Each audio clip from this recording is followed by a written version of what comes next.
Hello students, good evening everybody. कैसे हैं आप सभी? उम्मीद करती हूँ कि आप सभी अपने घर पर अच्छे होंगे और अच्छे से अपनी पढ़ाई कर रहे होंगे। मैं doctor Poonam Gupta education library के इस यूट्यूब चैनल पर आप सभी का स्वागत करती हूँ।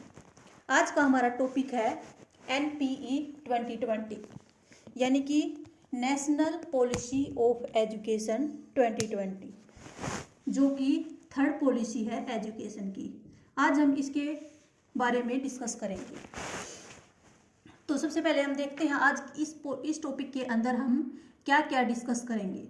देखो, सबसे पहले हम NPE के बारे में देखेंगे, फिर हम इसमें देखेंगे जो हमारी NPE है इसके अकॉर्डिंग एजुकेशन का सिस्टम क्या हो गया है, यानी कि एजुकेशन का पैटर्न क्या हो गया है।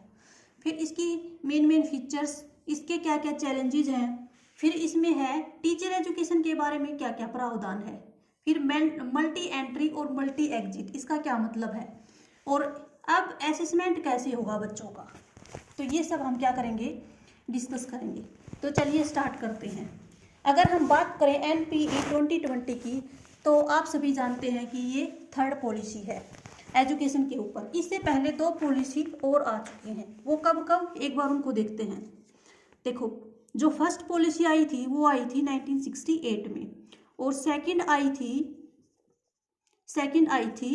1986, यानी कि इसका उल्टा कर सकते हैं हम, अगर ना याद रहे तो 68 में, और 68 का अगर हम उल्टा कर दें तो 86। इस टाइम हमारी प्रधानमंत्री कौन थी? इंदिरा गांधी, और इस टाइम थे राजीव गांधी। ये हमें याद रखना है, ठीक है। तो फर्स्ट पॉलिसी हमारी आई थी 1968 में इंदिरा गांधी जी के टाइम, और सेकंड पॉलिसी आई हमारी 1986 में राजीव गांधी के टाइम, ठीक। फिर इसी पॉलिसी को 1992 में क्या किया था, संशोधन के साथ इसी को रिवाइज किया था। और अब 34 इयर्स के बाद ये पॉलिसी आई है NPE 2020। तो चलिए इसको देख लेते हैं। देखो, इसके लिए सबसे पहले एक कमेटी बनाई गई थी। कब? जून 2017 में। 2017 में एक कमेटी बनाई गई। इस कमेटी के जो हेड थे वो कौन थे? डॉक्टर के कस्तूरी रंजन, जो ISRO के क्या थे? हेड थे, ठीक है। अगर इसरो की कोई फुल फॉर्म पूछे तो क्या होगी? Indian space research organisation. इसके ये क्या थे? हेड थे। अब इसका ड्राफ्ट पब्लिश हुआ था 31 मई 2019 को इसका ड्राफ्ट पेश किया गया था, और बहुत लोगों की राय मांगी गई थी। लगभग 2 लाख लोगों ने इसके ऊपर राय दी थी। फिर इस पॉलिसी को क्या किया गया? पब्लिश किया गया 29 जुलाई 2020। तो ये 3 डेट तो मेन है जो आपको याद रखनी है। क्या क्या है? कमेटी बनाई गई 2017 में, ड्राफ्ट इसका कब पब्लिश हुआ? 2019 में। बहुत सारे लोगों की राय मांगी गई, सब ने इसके ऊपर अपनी अपनी राय दी। सबकी राय को क्या किया गया? एक्सेप्ट किया गया, और फिर क्या हुआ? फाइनल पॉलिसी पब्लिश की गई। कब? 29 जुलाई 2020 को। क्लियर? होपफुली ये क्लियर हो गया होगा। तो चलिए अब हम सबसे पहले क्या देखेंगे, एजुकेशन का पैटर्न क्या हो गया है। एजुकेशन का पैटर्न क्या हो गया? जैसे पहले हमारी एजुकेशन का पैटर्न क्या था? 10+2 था, ठीक। देखो, 10 में क्या होता था? 5 ईयर तक बच्चा क्या करता था? प्राइमरी एजुकेशन करता था, है ना। और फिर 3 साल तक क्या चलती थी? Upper primary. और इन दोनों को मिलाकर क्या बोलते हैं? एलिमेंट्री एजुकेशन बोलते हैं। और फिर देखो, 5 साल तक प्राइमरी एजुकेशन चलती थी, फिर 3 साल तक अपर प्राइमरी। इन दोनों को मिलाकर क्या बोला जाता है? एलिमेंट्री, यानी कि 1 to 8th क्लास तक एजुकेशन प्राप्त कर ली। फिर इसके बाद क्या चलती है? Secondary education. और फिर 10+2 में क्या चलता है? Senior secondary. पहले हमारा पैटर्न ये था। अब हमारा पैटर्न ये हो जाएगा 5+3+3+4।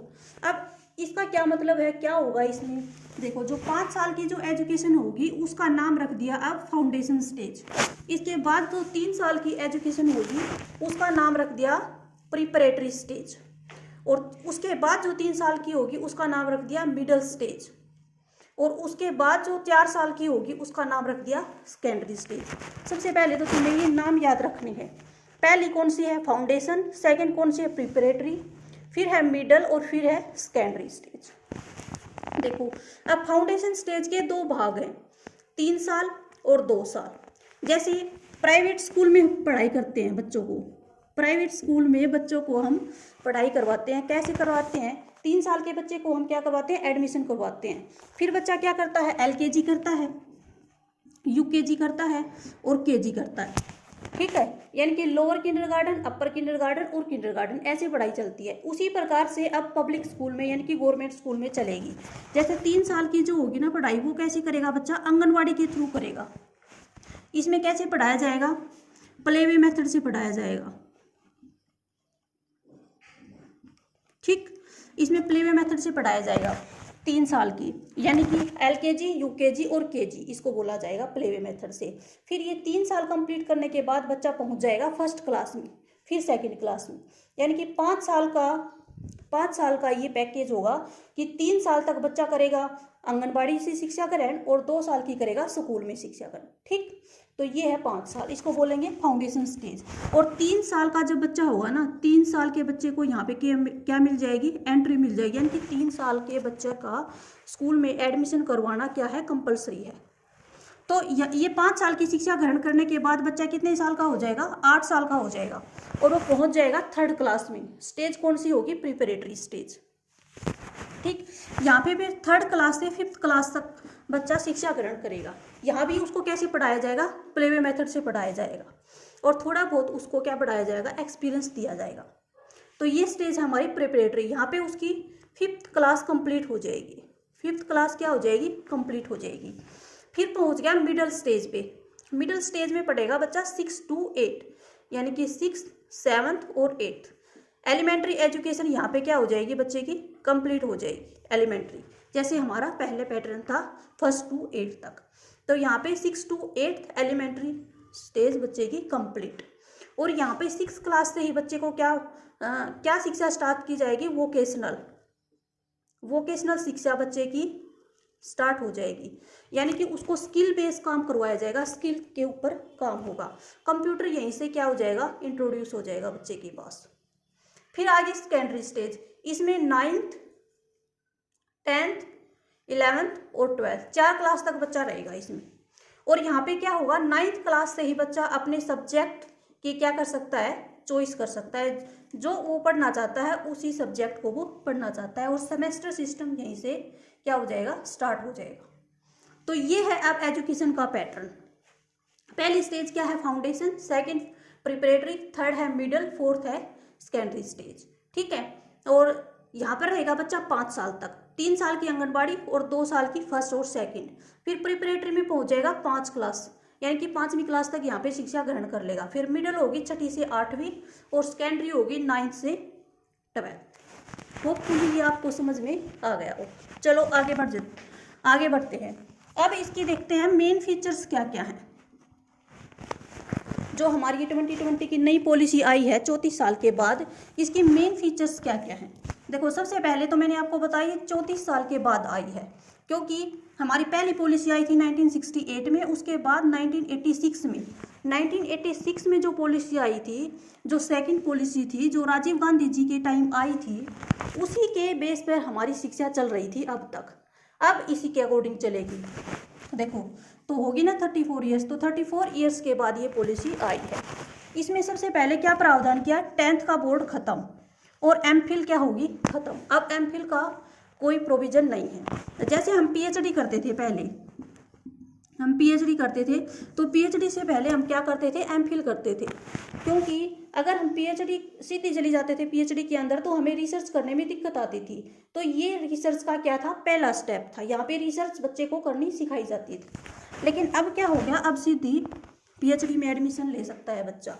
यानी कि 10th का बोर्ड खत्म और एमफिल क्या कर दी, खत्म कर दी। इसके बाद क्या कर दिया है, ये देखो, ये जो एजुकेशन ये क्या करेगी, कवर करेगी एलिमेंट्री एजुकेशन से यूनिवर्सिटी एजुकेशन तक, urban as well as rural, यानी कि स्टार्टिंग से लेकर एंड तक पूरी व्यवस्था है एजुकेशन की। इस पॉलिसी के अंदर सबके बारे में बताया है कि प्राइमरी एजुकेशन पर कैसी शिक्षा होगी, सेकेंडरी लेवल पर कैसी होगी, सीनियर सेकेंडरी लेवल पर कैसी होगी, यूनिवर्सिटी लेवल पर कैसी होगी, पूरा कवर किया गया इसने। फिर 9th to 12th semester system start कर दिया 9th क्लास से ही, सेमेस्टर सिस्टम 9th क्लास से ही स्टार्ट है। इसके बाद देखो स्कूल में जो स्ट्रीम का सिस्टम होता था कि किसी बच्चे ने आर्ट लेनी है, किसी ने साइंस लेनी है, किसी ने कॉमर्स लेनी है, अब वो सिस्टम क्या है, ख़त्म है। बच्चा कोई भी सब्जेक्ट चूज कर सकता है और अपनी इच्छा से कुछ भी पढ़ सकता है। जैसे क्या करते थे पहले, आर्ट का सब्जेक्ट ले लिया बच्चे ने, आर्ट ले ली, तो वो क्या नहीं कर सकता था, साइंस नहीं पढ़ सकता था। लेकिन अब क्या है, अब कोई स्ट्रीम नहीं है, बच्चा अपनी चॉइस के अकॉर्डिंग कोई भी सब्जेक्ट लेकर कैसे भी पढ़ाई कर सकता है। तो स्ट्रीम का सिस्टम क्या हो गया, ख़त्म हो गया। अब हमारी एजुकेशन कितने साल तक चलेगी, अब हमारी एजुकेशन चलेगी 3 to 18, यानी कि टोटल टाइम पीरियड कितना होगा, टोटल टाइम पीरियड होगा 15 ईयर्स का। 3 साल का बच्चा होगा तब उसका क्या होगा, एडमिशन हो जाएगा और 18 तक वो अपनी 12th कंप्लीट कर लेगा। 6th क्लास से ही कंप्यूटर सिस्टम स्टार्ट हो जाएगा, यानी कि कंप्यूटर के बारे में बच्चे को पढ़ाया जाएगा। 6th क्लास से ही बच्चे को वोकेशनल एजुकेशन स्टार्ट हो जाएगी। फिर इसके बाद क्या है, 9th क्लास से ही वो अपने सब्जेक्ट की चॉइस कर सकता है। तो ये इसकी मेन क्या थी, फीचर्स थी पॉलिसी। अब देखो इसमें टीचर एजुकेशन के लिए भी कुछ प्रबंध है। टीचर एजुकेशन जैसे स्कूल में पढ़ाएंगे तो टीचर ही ना, तो टीचर भी कैसे होने चाहिए, अच्छे होने चाहिए। तो टीचर्स के लिए क्या है, बीएड कंपलसरी है। जो अब टीचर बनेंगे वो 2030 तक, यानी कि 2030 तक बीएड करेंगे, वो अपनी इंटीग्रेटेड बीएड करेंगे। कौन सी बीएड,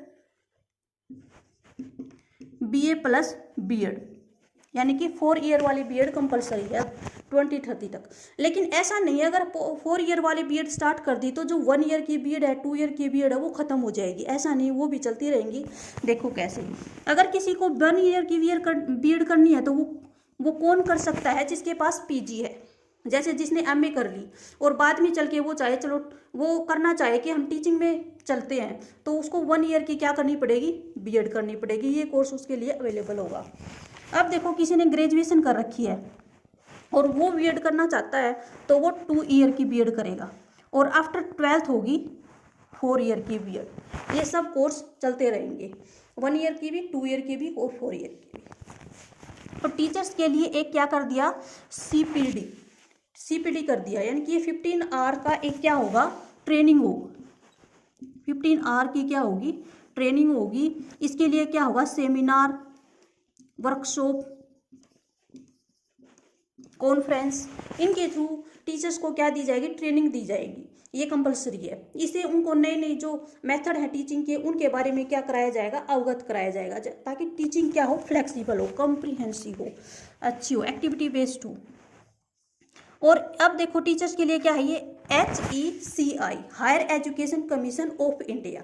अब एक बॉडी होगी ये HECI, ये किसकी तरह काम करेगी, ये UGC की तरह काम करेगी। जैसे हमारी अब UGC काम करती है हायर एजुकेशन के लिए, यूनिवर्सिटी ग्रांट कमीशन, अब UGC की तरह ये काम करेगी HECI। ठीक, होपफुली ये आपको समझ में आया होगा। अब देखो मल्टी एंट्री मल्टी एग्जिट, ये क्या है, मल्टी एंट्री मल्टी एग्जिट।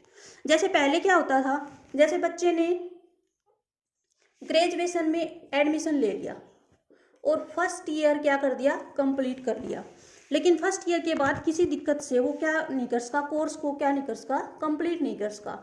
तो क्या हुआ, और 4 साल या 5 साल के बाद वो कंप्लीट करना चाहता है तो उसको स्टार्टिंग से ही काम स्टार्ट करना पड़ेगा। लेकिन अब क्या कर दिया, मल्टी एंट्री मल्टी एग्जिट, यानी कि बच्चा किसी भी टाइम एजुकेशन के कोर्स को स्टार्ट कर सकता है और किसी भी टाइम छोड़ सकता है। ये है सिस्टम। अगर उसने फर्स्ट ईयर कंप्लीट कर लिया, 1 साल की पढ़ाई कंप्लीट कर ली, तो उसको क्या मिल जाएगा, सर्टिफिकेट मिल जाएगा। और इस कोर्स को क्या बोला जाएगा, सर्टिफिकेट कोर्स बोला जाएगा, सर्टिफिकेट कोर्स बोला जाएगा। और जब भी वो सेकेंड ईयर में एडमिशन लेगा तो उसका ये सर्टिफिकेट कोर्स माना जाएगा, इसी से वो स्टार्ट कर सकता है आगे। अब देखो उसने सेकेंड ईयर कंप्लीट कर ली तो उसको क्या मिलेगा, डिप्लोमा मिलेगा, 2 साल का डिप्लोमा मिलेगा। और थर्ड ईयर अगर कंप्लीट कर लेता है 3 साल की पढ़ाई, तो क्या मिलेगा उसको, डिग्री मिल जाएगी कंप्लीट। और 4 ईयर कंप्लीट कर लेता है तो उसको मिल जाएगा डिग्री प्लस रिसर्च सर्टिफिकेट। ये पैटर्न है मल्टी एंट्री मल्टी एग्जिट। और अब इसमें मार्क्स के साथ क्या होगा, क्रेडिट सिस्टम होगा। यानी कि आप जैसे मार्क्स गेन करते हो वैसे ही आप क्या करोगे, क्रेडिट गेन करोगे। और वो क्रेडिट कहाँ पे जमा हो जाएंगे, एबीसी के थ्रू जमा हो जाएंगे। अब एबीसी क्या है, एकेडमिक बैंक ऑफ क्रेडिट। ये आपका एकेडमिक बैंक ऑफ क्रेडिट बन जाएगा। जितने भी आप क्रेडिट अर्न करोगे ना, वो इसमें क्या होते रहेंगे, डिपॉजिट होते रहेंगे।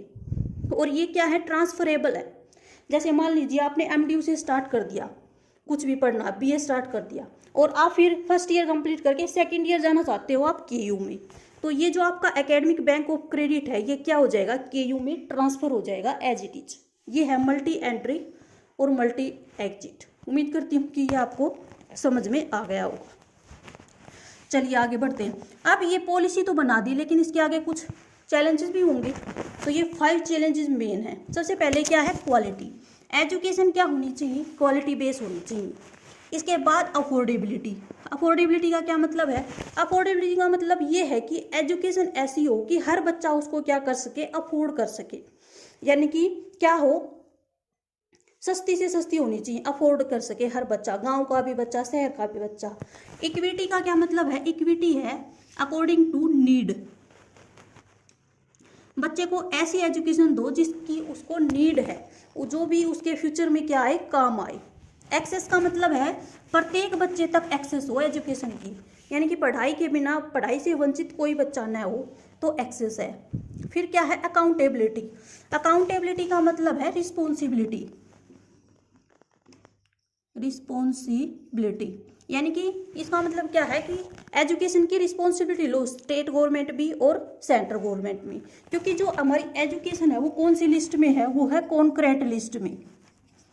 कॉन्करेंट लिस्ट में एजुकेशन को कब डाला गया, 1976 में 42 अमेंडमेंट के अकॉर्डिंग एजुकेशन अब किस सब्जेक्ट, किस लिस्ट में है, कॉन्करेंट लिस्ट में है। कॉन्करेंट लिस्ट का क्या मतलब है कि इसके ऊपर डिसीजन स्टेट का भी है और किसका है, सेंटर का भी है। तो ये थी इसकी मेन फीचर एनपीई 2020। उम्मीद करती हूँ कि आपको समझ में आया होगा। देखो हमने इसकी फीचर्स देखी, मेन क्या क्या है। फिर हम एनपीई 2020 के अकॉर्डिंग एजुकेशन का पैटर्न अब क्या है। जैसे हमारा पहले 10+2 था, अब है 5+3+3+4। ठीक है। फिर मल्टी एंट्री मल्टी एग्जिट, इसके चैलेंजेस हमने देखे। फिर हमने देखे टीचर्स के लिए क्या क्या आवश्यकताएं हैं, यानी कि टीचर एजुकेशन आगे चल के कैसी हो। तो उम्मीद करती हूँ कि आपको ये समझ में आया होगा। इसमें अगर आपको कोई दिक्कत है तो कमेंट बॉक्स में मुझे लिख के बताना। थैंक यू, आज के लिए इतना ही।